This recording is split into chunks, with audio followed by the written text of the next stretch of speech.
श्रीराम समर्थ श्रीराम शुका सारिके पूर्ण वैराग्य जाचे वशिष्ठा परिज्ञान योगेश्वराचे कवी वाल्मिका सारिका मान्य ऐसा नमस्कार माझा सद्गुरु रामदासा। जय जय वीर समर्थ सब संतन की जय। भारत माता की जय। श्रोता भक्ता श्रीराम समर्थ श्रीराम। उपस्थित सर्व आदरणीय साधक बंधू आणि भगिनींनो, श्री समर्थांनी जी करुणाष्टक केली आहेत त्या करुणाष्टकातील आपण 5 करुणाष्टकांचे प्रकार पाहिलेत।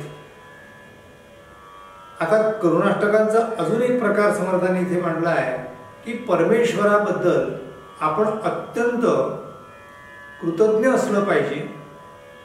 त्या भगवंतानी आमच्यावर इतकी कृपा केली आहे हे आमच्या अंतरामध्ये कायमस्वरूपी ते ठसलं पाहिजे। अशा प्रकारचा भाव निर्माण होण्यासाठी किंवा असा प्रकारचा भाव निर्माण त्यांचा झाला होता आणि म्हणून समर्थांनी पुढील करुणाष्टक केली आहे ती आपण ऐकूया। श्रीराम समर्थ श्रीराम। हिनाहून मी हीन जैसा भिकारी, दिनाहून मी दीन नाना विकारी, पतिता सिरे आणि हाती धरावे, समर्था तुझे काय उत्तीर्ण व्हावे, जनी भक्ती नाही मनी भाव नाही, मला युक्तीना बुद्धी काहीच नाही, कृपाळूपणे राज्य रंकासी द्यावे, समर्था तुझे काय उत्तीर्ण व्हावे। समर्थ म्हणतात आहे म्हणजेच समर्थांना म्हणजे प्रभू रामचंद्रांना म्हणतात आहे की समर्था तुझ्या समोर आम्ही कोण आहोत, तुझ्या समोर आम्ही रंक आहोत, तू राम आहेस, तू सर्व गुणांनी नटलेला आहेस आणि माझ्याजवळ गुणांची कमी आहे। समर्थ इथे म्हणतात आहे की मी कसा आहे तर हिनाहून हीन। आता हिनाहून हीन समर्थांनी जे म्हटलं आहे ती श्रेष्ठ असलेल्या आपल्या सद्गुरूंच्या समोर आमची काय योग्यता आहे हे प्रत्येक साधकाने समजून घेतली पाहिजे। त्यांच्या तुलनेत आम्ही कुठे आहोत, समर्थांच्या पुढे आम्ही कोण आहोत। म्हणून समर्थ म्हणतात हिनाहून मी हीन जैसा भिकारी। आणि खरंच आहे हो, संसारामधल्या या सगळ्या मागण्या भगवंताला मागता मागता आम्ही आता अक्षरशः भिकारी झालेलो आहे। परमेश्वराने आम्हाला काय काय द्यावं, सगळ्या प्रकारच्या सोयी सुख आनंद प्रेम सगळं दिलेलं आहे, तरी सुद्धा भगवंतासमोर हात जोडताना आम्ही भगवंताला काहीतरी मागत राहतो। आणि मागणे याचा अर्थच मागणारा जो आहे तो इतका हिनाहून हीन भिकारी झालेला आहे की त्याला परमेश्वराचं काही मागावंच लागतं। पण एका बाजूने पाहिलं तर समर्थ म्हणतात आहे की परमेश्वराने आम्हावर इतकी कृपा केली आहे, इतके काही आम्हाला दिलं आहे की त्या देण्याची आम्ही उतरही होऊ शकणार नाही, इतके मोठे त्यांनी दिले आहे, इतकं आमच्या जीवनात सुख दिलं आहे। पण त्या सुखाची आम्हाला किंमत नाही आहे। चांगलं घर दिलं, चांगला पैसा दिला, चांगलं आरोग्य दिलं, चांगले घरातले लोक सगळे मिळाले, सगळं चांगलं मिळालंय, पण तरी सुद्धा आमच्या मनामध्ये काहीतरी मागणं कायमच आहे. त्या मागण्याला समर्थ म्हणतात आहे की अशा प्रकारची माझी अवस्था झाली आहे. पतितासी रे आणि हाती धरावे, समर्था तुझे काय उत्तीर्ण व्हावे. तू एवढा थोर आहेस, त्याच्यासमोर आम्ही कोणीही नाही आहे. समर्थ म्हणतात आहे की या जनांमध्ये अजिबात भक्ती नाही आहे, आणि जी भक्ती आहे ती फक्त संसारातील सुख मागण्यापुरतच भक्ती आहे. म्हणजे जनाचा लालसी स्वभाव, आरंभीच म्हणती देव, काही तरी देव ऐसी वासना. दासबोधात समर्थांनी वर्णन केलंय. जन कसे आहे, तो जनाची लालसी स्वभाव झालेला आहे, तो लाचावलेला आहे सुखासाठी, म्हणून तो देवाला देव म्हणतो. आणि त्याला देव का म्हणतो, कारण तो आपल्याला काहीतरी देतो म्हणून तो देव. म्हणून समर्थ म्हणतात आहे की खऱ्या अर्थाने जनामध्ये भक्ती नाही आहे. आज तुम्ही कुठलाही कार्यक्रम पहा, कुठलंही चॅनल उघडा, कुठल्याही मंदिरात जा, कुठल्याही कार्यक्रमात जाऊन बसा, कुठल्याही प्रवचनात जाऊन जा, कुठल्याही कीर्तनात जाऊन बसा, कुठेही जा, तिथे बसणारा साधक हा साधक काहीतरी मागतोय. म्हणून आमचे संत गोंदवलेकर महाराज, ब्रह्मचैतन्य गोंदवलेकर महाराज म्हणतात आहे की हे परमेश्वरा, माझी तुला एकच प्रार्थना आहे की माझं आता मागणं बंद कर. आता मला तुला काही मागायचं काम ठेवूच नको. आता तूच मला भेटलेला आहे, आता तू मला भेटल्यानंतर मला अजून काय हवं आहे. जसं एखाद्या व्यक्तीला आपल्या अत्यंत प्रिय असलेली व्यक्ती मिळाली की त्याला त्याच्यासमोर सगळ्या गोष्टी तुच्छ वाटतात, त्याच्यासमोर सगळ्या गोष्टी फिक्या वाटतात, कारण ते सर्व सुखाचं आगर त्यांना मिळालेलं असते. म्हणून बाप रखुमाई देवीवर असं म्हटलंय. म्हणून समर्थ इथे म्हणतात आहे जना भक्ती नाही, मनी भाव नाही. भक्ती नाही, भाव नाही, मला बुद्धी, मला युक्ती ना बुद्धी काहीच नाही. मला युक्ती नाही, बुद्धी नाही. भाई कोणासाठी म्हणतात समर्थ तर इतके ज्ञानी होते, सुखासारखे पूर्ण वैराग्य ज्याचे, वशिष्ठा परिज्ञान योगेश्वराचे, कवी वाल्मिका सारिका मान्य ऐसा, नमस्कार माझा सद्गुरु रामदासा. अशा सद्गुरूंच्या जवळ सगळ्या गोष्टी असताना ते रामासमोर म्हणतात आहे, ते आपल्या सद्गुरूंसमोर म्हणतात आहे की तुझ्या तुलनेमध्ये मी काय आहे, म्हणून मी तुझं काय उत्तीर्ण व्हावं. समर्थ प्रार्थना करतात आहे कृपाळूपणे राज्य रंकासी द्यावे. आता कुठलं राज्य आहे आणि कोण रंक आहे. जो मनुष्य सदैव मागत राहतो तो रंक आहे, आणि जो सदैव देत राहतो तो राजा आहे. म्हणून आमचे सद्गुरू आमचे राजे आहेत. तुम्ही इच्छा करा ती गोष्टी सद्गुरू पुरवत असतात. फक्त सद्गुरूंच्या बाबतीत इतकं मात्र नक्की आहे की तुमची अनन्यता किती आहे त्याच्यावर त्यांचं देणं अवलंबून आहे. माणूस कसा करतो, सद्गुरूंवर विश्वास कमी ठेवतो, भक्ती कमी असते, भाव कमी असतो, समर्पण कमी असते. हे सगळं कमी असून सुद्धा त्याची इच्छा ती भगवंतानी पूर्ण करावी असं वाटते. अरे माझी इच्छा ती भगवंताची इच्छा झाली पाहिजे, आणि भगवंताची जी इच्छा आहे ती मी आनंदाने स्वीकारली पाहिजे. हा भक्त असल्याचा उच्च असा एक परिणाम आहे. जे परमेश्वर ठेविले अनंते तैसेची राहावे, ठेविले अनंते तैसेची राहावे.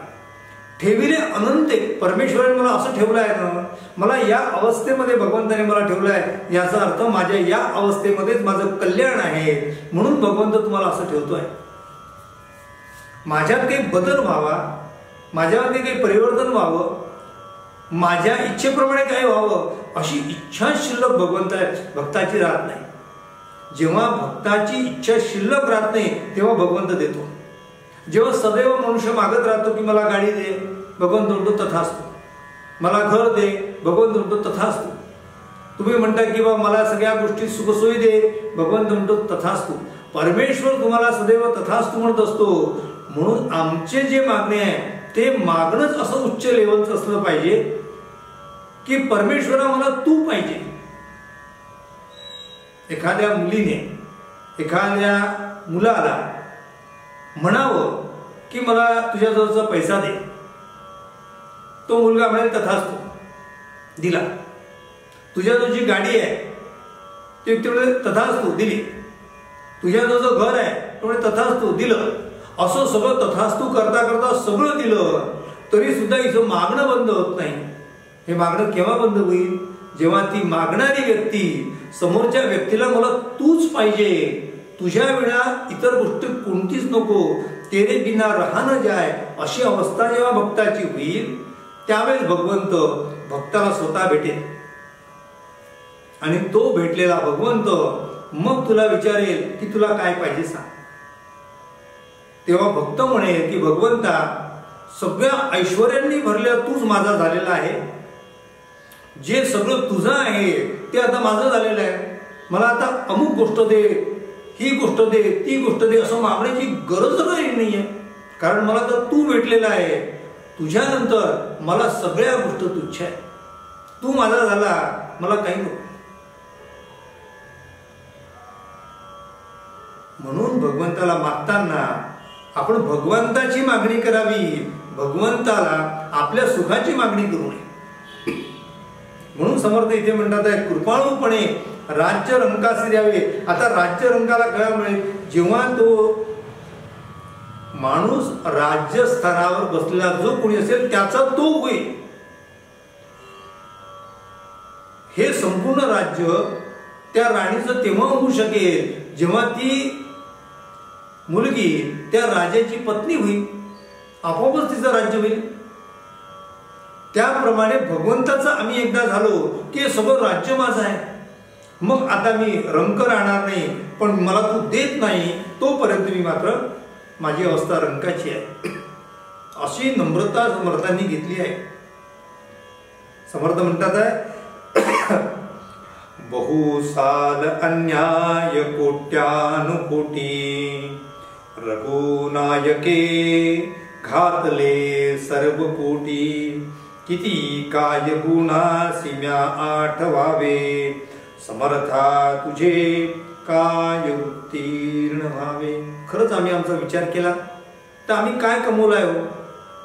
सगळं आम्हाला सुख आमच्या भगवंताने दिलंय, आमच्या सद्गुरूंनी आम्हाला सगळं सुख दिलेलं आहे. आणि त्या दृष्टीने सद्गुरूच्या प्रती आम्ही काय केलेलं आहे? सद्गुरूच्या प्रती आम्ही काही केलेलं नाही आहे. उलट सद्गुरू आमचा दिनाचा दयाळू आहे, मनाचा मोवाळू आहे, कृपाळू आहे, स्नेहाळू आहे, तो जगीत असं पाळू आहे असा माझा सद्गुरू आहे. मग त्या सद्गुरूंनी मला सगळं दिलेलं आहे आणि तेही माझ्या योग्यतेपेक्षा जास्त दिलं आहे, हे माणसाने कधी विसरू नये. म्हणून समर्थ म्हणतात आहे की तू मला सगळं दिलं परमेश्वरा, त्यामुळे तुझ्यासमोर मी उत्तीर्ण व्हावं, तुझ्यासमोर मी मोठं व्हावं असं आता होऊ शकणार नाही. म्हणून समर्थ त्याचा अधिक स्पष्ट उल्लेख करतात.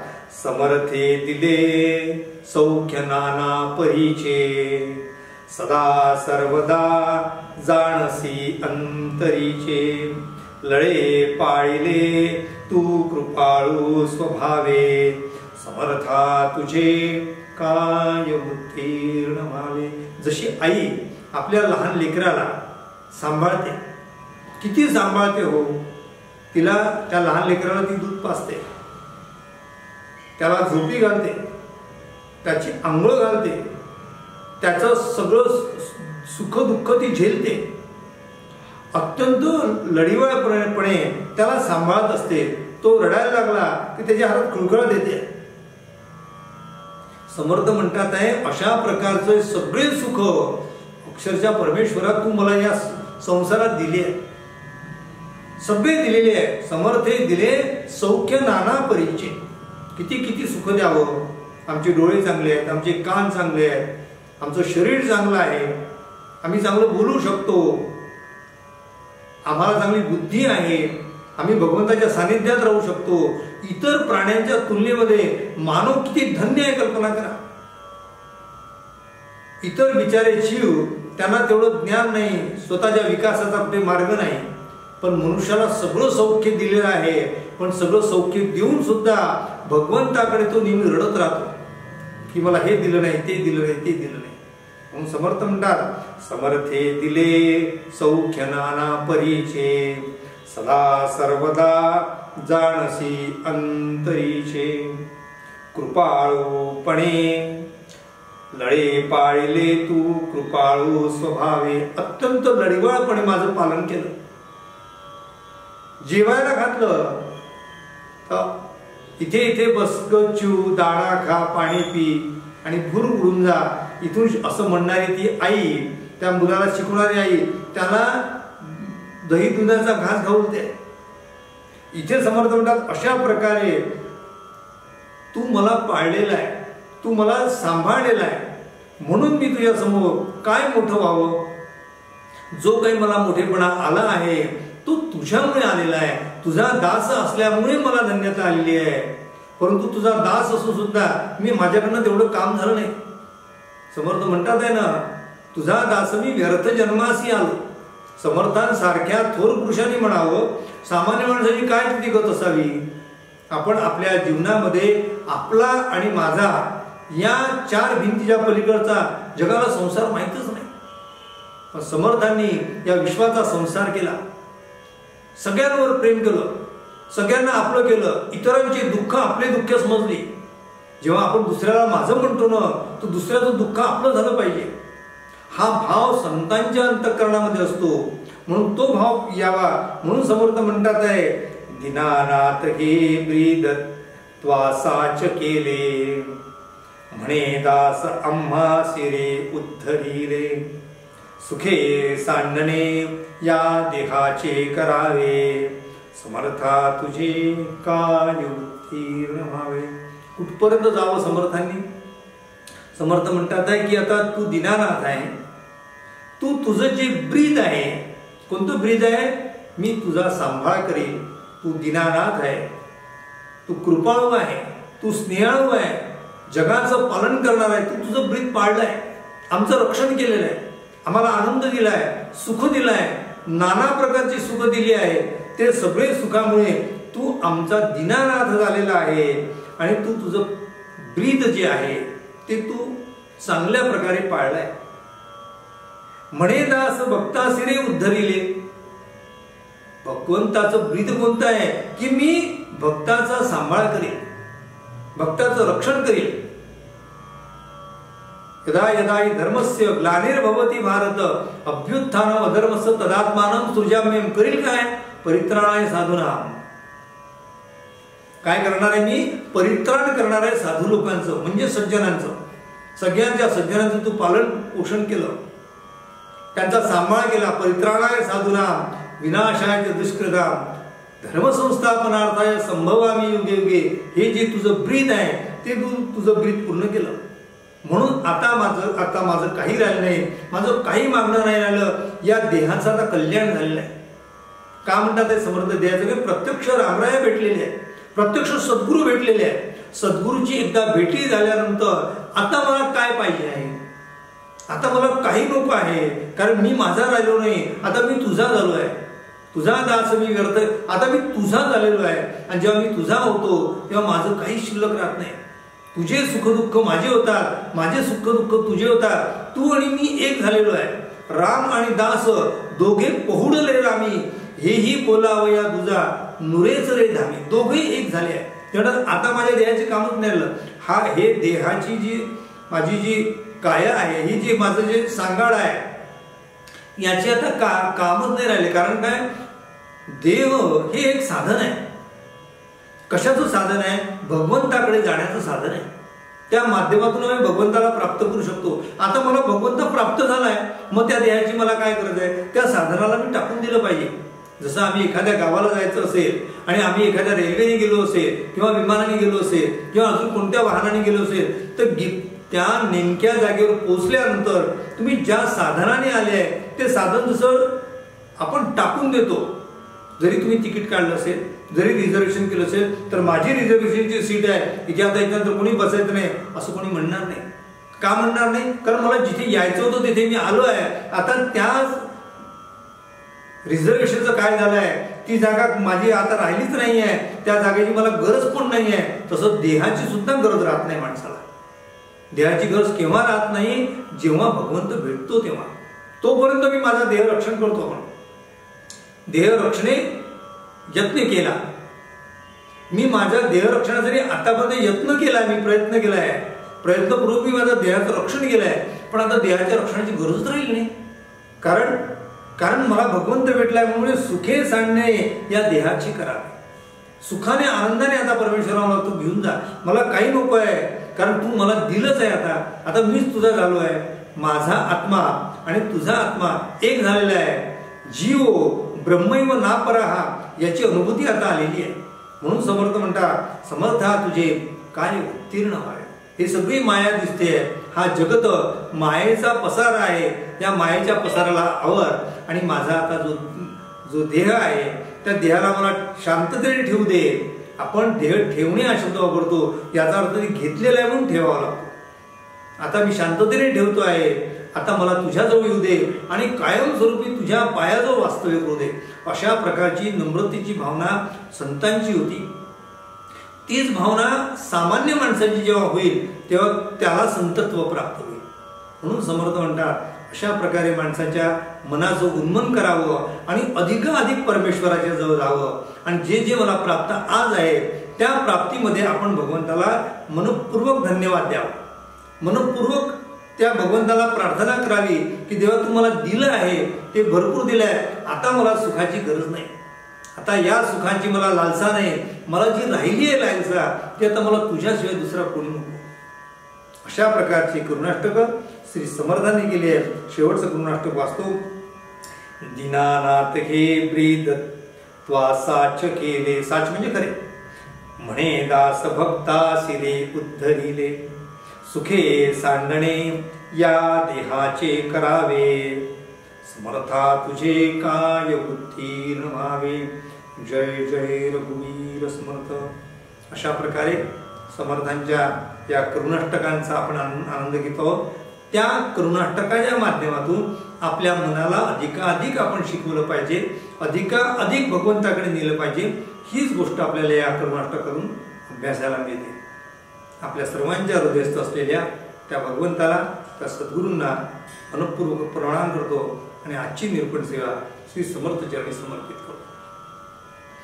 उपासनेला दृढ चालवावे, भूदेव संतासी सदा नमावे, सत्कर्मयोगे वय घालवावे, सर्वामुखी मंगल बोलवावे. जय जय रघुवीर समर्थ. सब संतन की जय. भारत माता की जय.